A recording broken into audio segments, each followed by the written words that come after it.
उस रात है रसूल पाक साहिब लौटा। बेशक बेशक, सुभान अल्लाह सुभान अल्लाह। अब आओ अजान की तरफ। अजान की भी थोड़ी सी तारीख आप समाप्त कर। ये सब मेरे पीरों का सदका है, उनकी जूतियों का सदका। क्या बात है। मेरे मशाइख की जूतियां हमने सीधी की और उनकी जूतियों का हमने अपने सर पर रखा। आला हजरत का फैजान जिन बुजुर्गों के जरिए मिला, उन्हीं फैजान को का एतराफ करते हुए चंद जुमले अजान के ताल्लुक से अर्ज करें। तारीख अजान, कुरान का नुज़ूल हमारे नबी सल्लल्लाहु अलैहि वसल्लम की 40 साल की उम्र में हुआ। मक्कातुल मुकर्रमा में 13 साल सरकार रहे, लेकिन न कोई नई मस्जिद बनी, न बाजमाअत अलल ऐलान नमाज़े बाजमाअत हरम में कायम हुई। वक्त और हालात का तकाजा था, अल्लाह ने फर्जी नहीं किया। इब्तिदा में 2 वक्त की नमाज थी, फजर की या मगरिब। फिर जब वाक़े मेराज हुआ तो अल्लाह ने 5 वक्त की फर्ज की। जमात से मुसलमान नमाज पढ़ते जरूर थे, लेकिन बंद कमरों में, मदरसों में, पहाड़ी घाटियों में, वीरानों में, तन्हाइयों में अलल ऐलान बाजमात नमाज नहीं होती। अजान भी मशरू नहीं थी। यहां तक के आका करीम ने हिजरत फरमाई और सने हिजरी, हिजरत ही से इस्लामी सन की इब्तिदा क्यों की गई? इसलिए कि हिजरत वो अजीम मौका है कि जिसने तारीख इस्लाम का रुख बदल दिया। क्या बात, हिजरत तक इस्लाम कैदो बंद में था, हिजरत हुई, इस्लाम आजाद हो गया। सुभान अल्लाह। 4 दांगे आलम में फैला। इस्लाम के उरूजो इर्तिका, उसकी नशरो इशाअत की इब्तिदा उस रात से हुई जब नबी की मेराज, नबी की सफर हिजरत शुरू हुआ। सुभान अल्लाह। इसीलिए सैयदना फारूक आजम मौला अली ने इस्लामी सन की इब्तिदा हिजरत से की कि मुसलमान मायूस ना हो। लाख तकलीफें सही, जब रब करम करता है तो हर मंजिल आसान हो जाती है। बेशक। कामयाबियां कदम चूमती हैं अल्लाह की राह में कुर्बानी पेश करने से। बेशक बेशक। बरकैफ हिजरत हुई। अब 5 वक्त की जो नमाजें मक्के में थी, वो भी 5 वक्त 2-2 रकात फर्ज। मदीना अमीना जाते ही अल्हम्दुलिल्लाह इस्लाम की उरूज और इर्तिका की वो मंजिल आई। 5 वक्त की नमाजें फर्ज थी। जोहर, असर और इशा में नबी ने 4 कर दी। मगरिब 3 का फरमा दिया। आका करीम का मकाम वो कि वमा यंतिकु अनिल हवा इन हुवा इल्ला वह्युन यूहा। कुरान में तो कहीं नहीं है फजर 2 पढ़ो, जोहर 4 पढ़ो, असर 4 पढ़ो, मगरिब 3, इशा 4। ये आई कहां से? वो इख्तियार मुस्तफा, वो अताए मुस्तफा। रब ने अपने महबूब को ये इख्तियार दिया और बंदों को बता दिया, मा आताकुमुर रसूल फखुजूह, ये रसूल तुम्हें जो दे ले लो। उन्होंने फजर में 2 रखी, हमने ले ली। जोहर 4 फरमाई, हमने ले ली। असर 4, मगरिब 3, इशा 4। आज कोई पूछे कि ये रकात कैसी कम ज्यादा क्यों, हम कहते हैं ये तो मुस्तफा प्यारे का इख्तियार है जो हमें मिला है। क्या बात है। नबी मुख्तार कुल है, जिसको जो चाहे अता कर। बैरकैफ अभी तक रमजान के रोजे भी फर्ज नहीं हुए। पहला रमजान आया, रमजान के रोजे फर्ज हुए। अभी तक तरावी नहीं पढ़ी जा रही। हिजरत के बाद तरावी भी शुरू हो गई। अगरचे अकेले अकेले लोग पढ़ते क़यामुल लैल। अभी तक मक्के में नमाज जनाजा मशरू नहीं हुई, मदीने में नमाज जनाजा भी हुई। अब रफ्ता रफ्ता इस्लाम पे नए नए कवानीन अल्लाह नाफिज करता रहा, और यहां तक कि अब एक हिजरी के अखीर में मदीने में बहुत सारे लोग मुसलमान, मस्जिद नबवी तंग पड़ने लगी। और शहर तो काफी बड़ा था, और शहर ही नहीं, शहर से लगे हुए अलग अलग मोहल्ले थे। तकरीबन 5-6 किलोमीटर के रकबे में मुख्तलिफ बस्तियां थीं।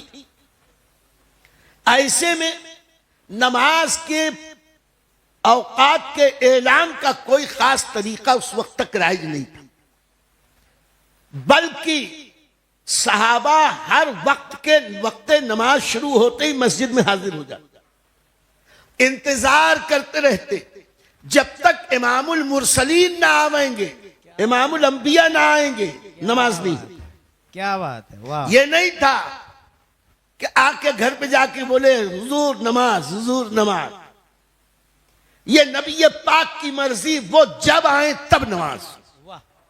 लेकिन रहमतुल लिल आलमीन सल्लल्लाहु अलैहि वसल्लम सुभान अल्लाह उस वक्त अपनी उम्मत की आसानी के लिए एक दिन सहाबा से मशवरा किया कि लोग शुरू से आ जाते हैं, कभी कभी आखिर वक्त तक में रहते। अब इतनी देर लोगों को अपना काम काज छोड़ के यहां बैठना होता है। मैं चाहता हूं कि कोई ऐसा तरीका अख्तियार किया जाए जिससे लोगों को नमाज के वक्त का पता चल जाए, और जब अजान पुकारी जाए लोग मस्जिद की तरफ दौड़ पड़े। इसी को कुरान में फरमाया, व इज़ा नूदिया लिस्सलाति मिन यौमिल जुमआ फस्अउ इला ज़िक्रिल्लाह व ज़रुल बै। और जुमा के दिन जब तुम्हें नमाज के लिए पुकारा जाए, यानी अजान दी जाए, तो तुम दौड़ पड़ो अल्लाह के जिक्र की तरफ, यानी नमाज के लिए, और खरीदो फरोख्त बंद कर। अल्लाह के नबी ने कहा कि अज़ान कोई ऐसा तरीका अख्तियार किया जाए कि लोगों को वक्त पर नमाज की खबर मिल जाए, ऐलान कर दिया जाए। तो साहबे किराम ने अपने तौर पर मशवरे दिए। कुछ लोगों ने कहा कि या रसूलुल्लाह सल्लल्लाहु अलैहि वसल्लम, हर नमाज के वक्त झंडा बुलंद कर झंडा लहरा दिया जाए। आका करीम अलैहिस्सलातु व तस्लीम ने फरमाया और कुछ लोगों ने कहा कि या रसूलुल्लाह सल्लल्लाहु अलैहि वसल्लम, हर नमाज के वक्त ढेर सारी आग जलाई जाए। रात होगी तो मगरिब व इशा और फज्र में आग की रोशनी से पता लग जाएगा। ज़ुहर व अस्र में आग जलेगी तो धुआं उठेगा, लोगों को खबर लगेगी। आका अलैहिस्सलाम ने फरमाया, यह आग, यह मजूसियों के इबादत का तरीका है, आग से हमें बचना चाहिए। क्या बात, हम मजूसियों के तरीके को नहीं अपनाएंगे। एक ने कहा कि सींग बजाइए। सींग हिंदुस्तान में भी आमतौर पे यहां के लोगों को नहीं पता, अरब में, अफ्रीका में, खास तौर से इजराइल में, यहूदियों में बड़ी बड़ी सींग होती है। सींग का जो बारीक कोना होता है उसको कुछ इस ढंग से बनाते हैं, उसमें फूंक मारते हैं तो बूं करके आवाज आती। और ये यहूदी अपनी इबादत के ऐलान के लिए या मजहबी रस्म रिवाज के लिए उसको बजाते हैं। आका करीम से किसी ने अर्ज की कि हुजूर, अगर झंडा भी न लहराया जाए, आग भी न जलाई जाए तो सींग बजा दिया जाए। आका करीम अलैहिस्सलातु व तस्लीम ने फरमाया, ये यहूदियों के इबादत का तरीका है, मुझे नहीं पसंद। कुछ लोगों ने कहा हुजूर, नाकूस बजाया जाए।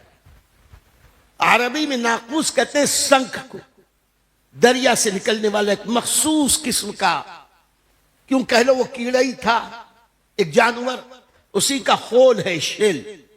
उसी खोल और शेल को मखसूस तरीके से कुछ करते हैं और उसमें फूंकते हैं तो वो बजता है। हमारे हिंदुस्तान के जितने जटाधारी पंडे हैं, बहुत सारी मंदिरों में हिंदुओं के यहां ये शंख बजते हैं। ऐसे ही ईसाइयों के यहां भी शंख बजते। आका अलैहिस्सलाम ने कहा मुझे ये भी नहीं पसंद। इसका मतलब यह हुआ मेरे आका किसी दूसरी कौम की तहजीब व तमद्दुन को अपनाने से इनकार करके बता रहे थे, मोमिन खुद अपने दीन पर अमल करके अपनी एक अलग राह बनाएगा। चलो तुम उधर को हवा हो जिधर की, ये इस्लाम का मिजाज नहीं, ये नबी का मिजाज। नतीजा ये निकला कि उस रात, उस शाम कोई फैसला न हो सका। आका अलैहिस्सलाम ने चारों बातों को ना इनकार कर दिया, ना पसंद फरमा दिया। मेरे आका अलैहिस्सलात व तस्लीम अब इस मामले में सरगर्दा हैं, फिक्र में हैं, और नबी फिक्र में रहे तो खुदा उनकी फिक्र को दूर न करे। सुभान अल्लाह। क्या नतीजा ये निकला कि रात एक अंसारी साहब, एक बात और अर्ज कर दूं, कुछ लोग किसी एक सहाबी की कोई खास खूबी बयान करके वो कहते देखो नबी ने इनके लिए ये कहा। खास तौर से मौलाइयों ने हजरत अली कर्रमल्लाहु वजहुल करीम की शान में जो कहा अल्लाह के नबी ने, उसको बुनियाद बना के कहते वही अफजल। ये फकीर अजीजी आला हजरत अजीमुल बरकत के कदमों को बोसा लेके कहता है, मैं अहादीस और कुरान की रोशनी में 100 से ज्यादा ऐसी बातें बयान करूंगा जो अल्लाह के नबी ने किसी एक सहाबी के लिए बयान की, दूसरे किसी के लिए नहीं बयान। तो क्या उस एक नबी की अता की बुनियाद पर उन्हें सबसे अफजल कहा जाएगा? सहाबा में सबसे अफजल उसे कहा जाएगा जिसे कुरान ने फजीलत दी, जिसे रसूल पाक साहिब लौलाक ने फजीलत दी। एक सहाबी हजरत अब्दुल्ला इब्न ज़ैद अंसारी रज़ी अल्लाह ताला जो आमतौर पर बहुत कम मारूफ, वो रात में उन्होंने ख्वाब देखा कि 2 फरिश्ते खड़े हैं, उनके हाथ में एक के नाकूस है शंख, नाकूस और शंख उसके हाथ में। तो ये ख्वाब में देख के उसे कहते हैं कि ये शंख बेचोगे? तो उन्होंने कहा कि क्या करोगे? कहा कि हमारे यहां हमारे नबी सल्लल्लाहु अलैहि वसल्लम अजान की नमाज की इत्तिला के लिए ऐलान आम करने के लिए, ऐलान करने के लिए, ऐलान करने के लिए कोई चीज के कोई तरीका अपनाना चाहते हैं, ये शंख ले लूंगा तो हुजूर की खिदमत में पेश करूंगा, यही बजाया जाए। तो उन्होंने कहा उससे अच्छी चीज मैं न बता दूं? फरिश्ता कह रहा है देखो नबी की शान वो है कि उनको इत्तिला देने के लिए अल्लाह फरिश्तों को नाजिल कर रहा है। वो ख्वाब में कहते हैं कि मैं इससे अच्छी चीज न बता दूं? आका करीम ने फरमाया, उस सहाबी ने कहा बताओ। तो उसने अजान के अल्फाज दोहराए। आज इन बच्चों ने जो अजान पुकारी, अल्लाहु अकबर अल्लाहु अकबर, ये पूरी अजान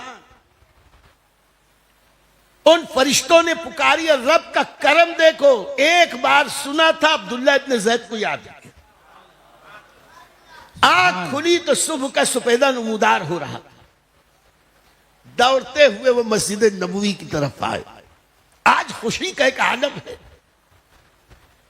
कि एक बड़ी प्यारी चीज जिसमें अल्लाह की वहदानियत और उसकी किबरियाई का भी बयान है, जिसमें रसूल पाक की रसालत का भी बयान है, जिसमें फौजो फलाह और कामयाबी और नमाज का भी जिक्र है, जिसमें अल्लाह की अजमतों की रिफतों का जिक्र खैर है। तो सहाबी अरबी थे, वो खूब जानते थे कि इसके माना क्या है, कितने अच्छे हैं। वो दौड़ते हुए बहुत तेज रफ्तारी से मस्जिद शरीफ में आए तो सरकार भी तशरीफ लाए। अर्ज की या रसूलुल्लाह सल्लल्लाहु अलैहि वसल्लम, आपने ये मशवरे रिफ्यूज कर दिए। मैंने आज एक ख्वाब देखा है और उस ख्वाब में अजान के नमाज के ऐलान का तरीका मुझको बताया गया, पूरा ख्वाब बयान किया। आका करीम के इस्तफसार पर बताया कि उन्होंने उन फरिश्तों ने अजान की ये अल्फाज कहे कि इसको पुकारा जाए। नबी करीम सल्लल्लाहु अलैहि वसल्लम ने फरमाया, जिसे मैं अपनी जबान में कहूं, मुअज्जिन मरहबा बर वक्त बोला, मुअज्जिन मरहबा बर वक्त बोला, तेरी आवाज मक्के और मदीने। जैसे अब्दुल्ला इब्न ज़ैद ने ये कहा, आका करीम ने अल्फाज सुने, कहा मैं गवाही देता हूं कि तुम्हारा ख्वाब अच्छा ख्वाब है, सच्चा ख्वाब है, या अल्लाह की तरफ से मिला है। तो ऐसा करो कि मैं मेरे बिलाल को बुलाता हूं। तो बिलाल वहीं थे। सुभान अल्लाह। कहा बिलाल को खड़ा करो ऊंची जगह पर। और तुम बिलाल को अजान के अल्फाज बताते जाओ। क्या बात है, वो तुम अल्लाह अकबर बिलाल उसे दोहराते जाए। क्या बात, वाह रे मेरे नबी, नबी के सहाबा की एक एक अदा सुभान अल्लाह ने क़यामत तक के लिए महफूज फरमा। अब्दुल्ला इब्न ज़ैद उन्हें कहते अल्लाह अकबर। हजरत बिलाल हबशी अपने बुलंद पुरसोज और जन्नत के हूरों को भी मस्त करने वाली आवाज में उस नगमे लाहूती को सबसे पहले पुकारा। कायनात में, उम्मत में सबसे पहली अजान देने वाली जात सिद्दीक अकबर नहीं, फारूक आजम नहीं, उस्मान गनी नहीं, मौला अली नहीं, ये मुकद्दर हजरत बिलाल हबशी का था। सुभान अल्लाह। अल्लाह के नबी ने जिसको जब चाहा जैसे चाहा नवाजा। हजरत सैयदना बिलाल हबशी पहले मुअज्जिन इस्लाम, पहले मुअज्जिन रसूल, मस्जिद नबवी के पहले बाकायदा मज़हबे मुअज्जिन पर मुतअय्यन होने वाली जात हजरत सैयदना बिलाल हबशी रज़ी अल्लाह।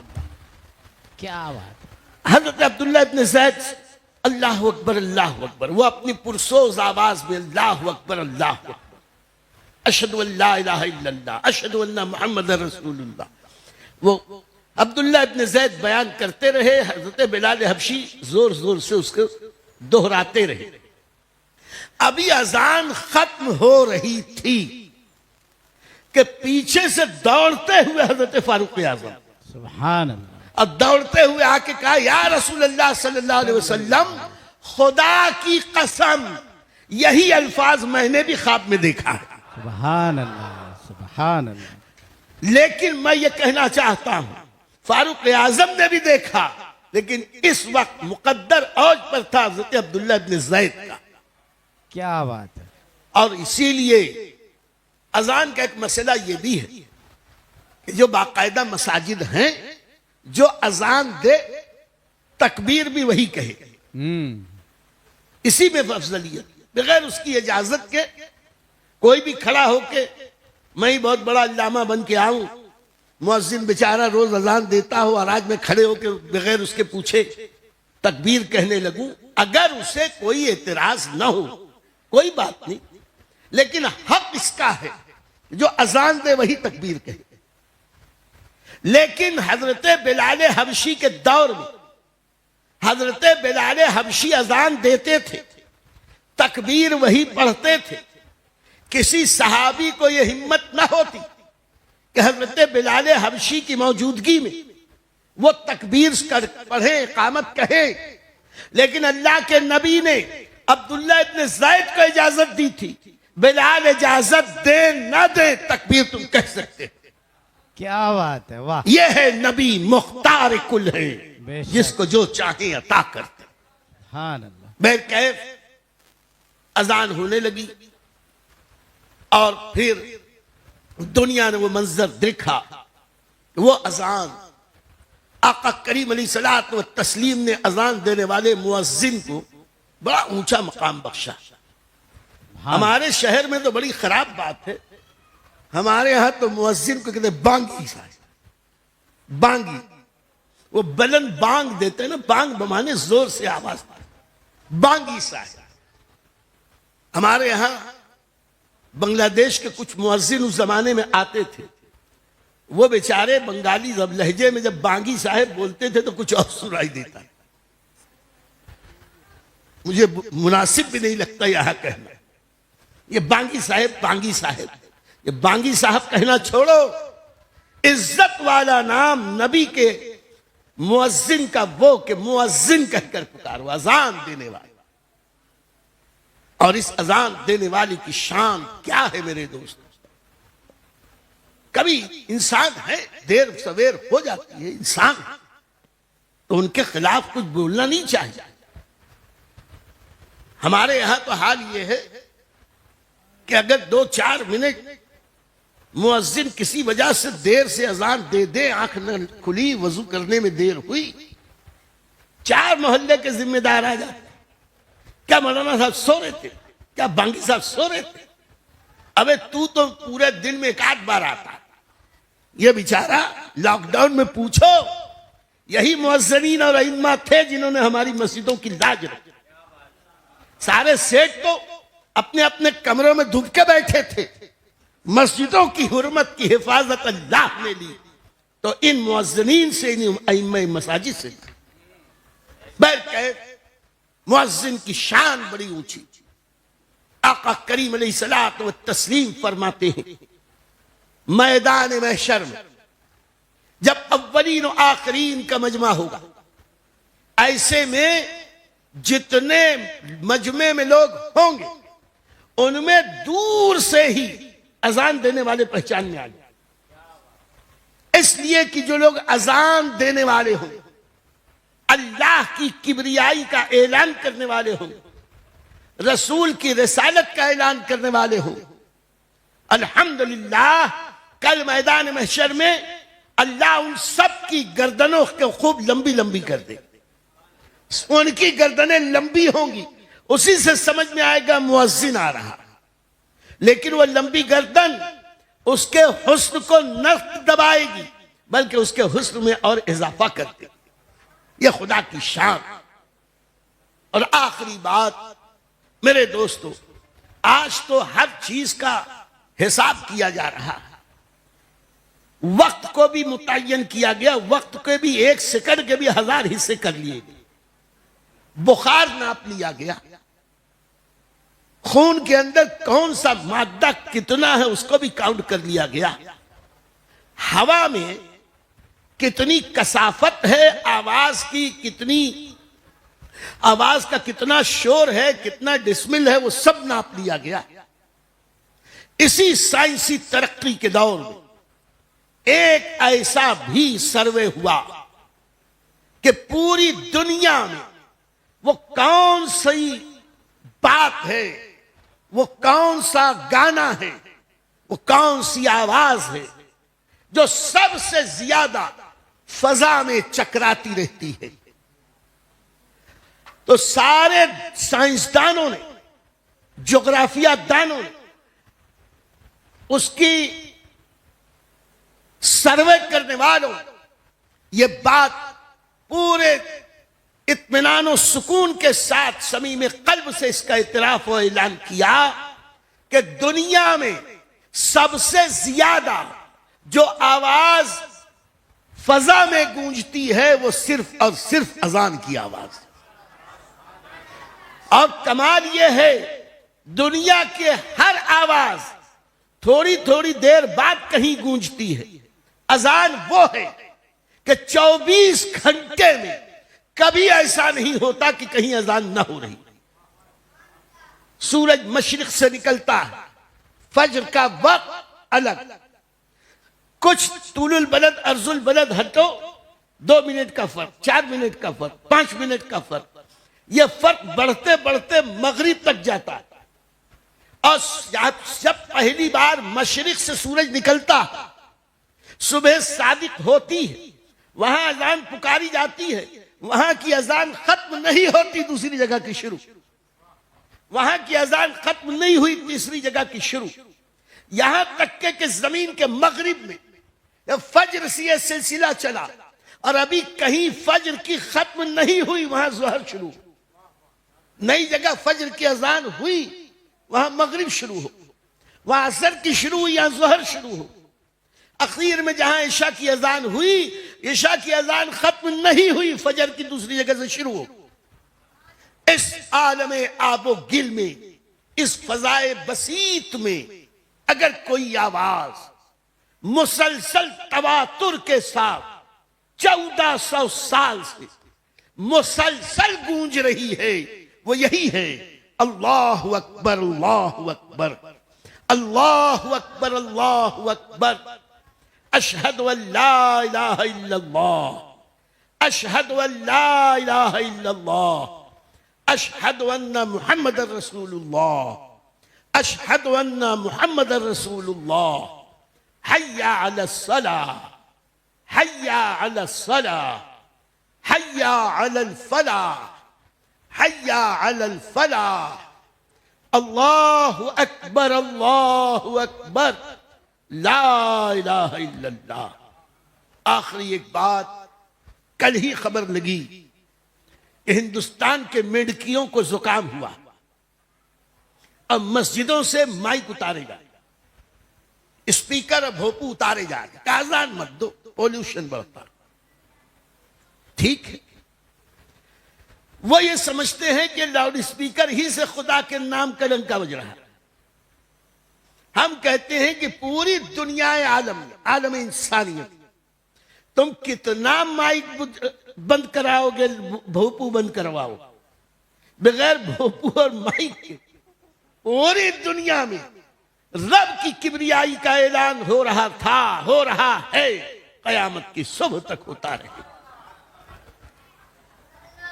आओ आखिर में हम पढ़े अल्लाहु अकबर, अल्लाहु अकबर, ला इलाहा इल्लल्लाह, वल्लाहु अकबर, अल्लाहु अकबर, वलिल्लाहिल हम्द, अल्लाहु अकबर, अल्लाहु अकबर, ला इलाहा इल्लल्लाह, वल्लाहु अकबर, अल्लाहु अकबर, वलिल्लाहिल हम्द, अल्लाहु अकबर, अल्लाहु अकबर, ला इलाहा इल्लल्लाह, वल्लाहु अकबर, अल्लाहु अकबर, वलिल्लाहिल हम्द।